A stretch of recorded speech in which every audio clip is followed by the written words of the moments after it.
KTO ne vit que de vos dons. Aidez KTO.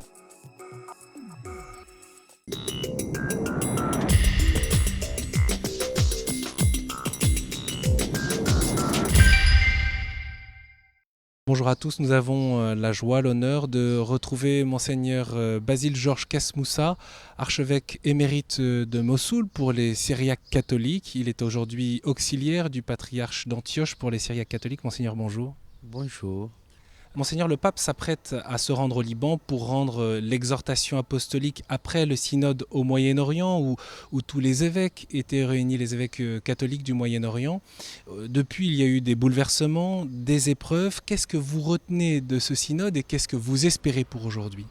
Je crois que la première question, la première problématique qu'il faudrait aborder pour nous, c'est le travail en commun à l'intérieur de l'Église. Donc les différentes églises catholiques et orthodoxes devraient travailler davantage ensemble pour se former une idée, une stratégie de travail envers l'environnement et religieux et politique de la religion, d'une part.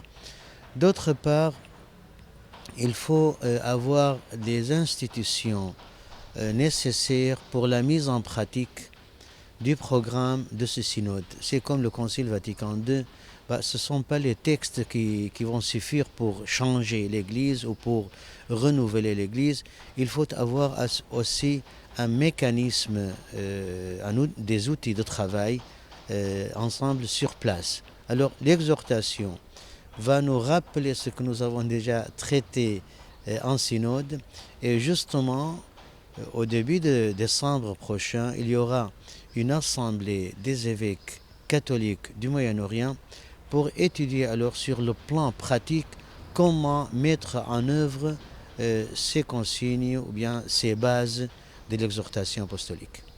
D'autre part, il faut que nous puissions trouver un langage de dialogue et d'acceptation sereine, réfléchie, de travail envers nos concitoyens musulmans.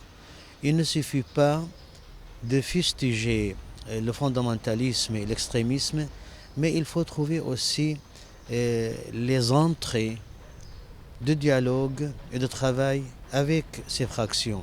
D'ailleurs, là, je dirais que malgré tout, les chrétiens ont un devoir d'éclairer les musulmans sur certaines stratégies de travail en commun et de ne pas se contenter des déclarations mielleuse. Non, il faut avoir des pas, des choses, des programmes concrets de travail en commun. Les chrétiens ont une mission aussi de trouver, d'aider cette société arabo-musulmane, de trouver un langage acceptable de l'autre.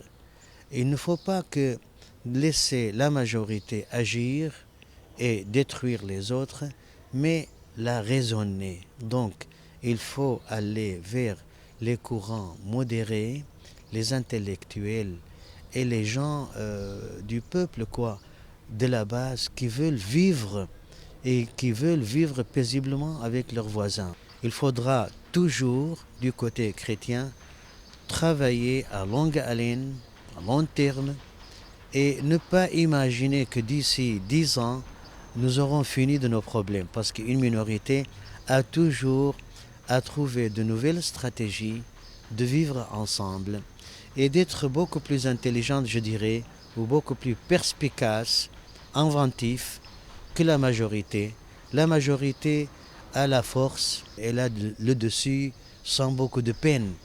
Pour la minorité, elle doit raisonner, trouver dans sa culture les raisons de rester, les raisons de lutter pour cette vie honorable et libre. Rester, ça signifie pour beaucoup de chrétiens aussi la souffrance, les difficultés. Vous-même, vous avez connu ça très personnellement, puisque en 2005, vous avez été enlevé et vous avez risqué la mort. Qu'est-ce que vous attendez des chrétiens irakiens et au fond, qu'est-ce que vous avez envie de leur dire ? Les jeunes générations en ont assez de lutter, de souffrir, d'être toujours aux aguets des autres. Alors pour eux, la solution serait le départ. Mais moi, je crois, j'ai pas mal voyagé et je vois dans quelles circonstances nos citoyens irakiens ou moyen-orientaux chrétiens vivent en Occident. Et bien sûr, il y a la liberté, enfin, le climat est beaucoup plus serein, il y a l'attraction de la civilisation, etc. Mais il y a aussi cette identité qui est perdue. Et chez nous, nous devons donc continuer de lutter pour cela et à l'intérieur de l'Église d'avoir aussi un discours convaincant, un discours serein, un discours de mission. Monseigneur vous dit qu'il faut privilégier le dialogue et la paix face à ceux qui peuvent privilégier la force et la violence, mais comment procéder? Normalement, ici, vous attendez à ce que je dise entre chrétiens et musulmans. Ça, c'en est un dialogue qu'il faut faire, mais c'est aussi avec les ethnies qui nous entourent. L'étiquette religieuse de musulmans ne suffit pas pour identifier tous ceux avec qui nous devons avoir dialogue. Il y a des petites fractions ethniques musulmanes ou d'autres religions avec lesquelles nous partageons les mêmes terres et les mêmes espoirs aussi, mais pas toujours le même langage. Et le dialogue aussi avec les forces politiques du pays, qui ne sont pas toutes dans une seule optique. Il y a une lutte pour le pouvoir, alors il se peut que pour nous, aux autres minorités et chrétiens, ce soit à nos dépens. Mais vous savez, ceux qui ont des privilèges ou ont le pouvoir ne lâchent pas facilement pour le dialogue, parce que le dialogue pourrait reprendre certains de leurs privilèges. Tandis que pour les autres, pour nous-mêmes, le dialogue est toujours un gain, parce qu'il remet en question certains droits ou certaines revendications. Et nous, de notre éducation aussi, nous sommes pour la paix, nous sommes pour le dialogue. Et le dialogue est une écoute avant tout. Merci beaucoup, Monseigneur Kasmoussa, pour ces éléments qui sont éclairants pour nous ici et comprendre mieux la situation à la fois des chrétiens en Irak, mais aussi bien sûr dans le Moyen-Orient. Et on va suivre cette actualité et ces perspectives d'avenir à travers cette exhortation apostolique que le pape s'apprête donc à rendre depuis le Liban.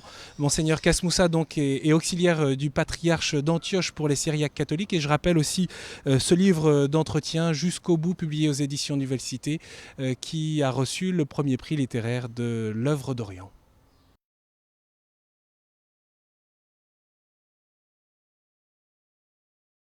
Ce programme vous a été présenté en partenariat avec l'œuvre d'Orient.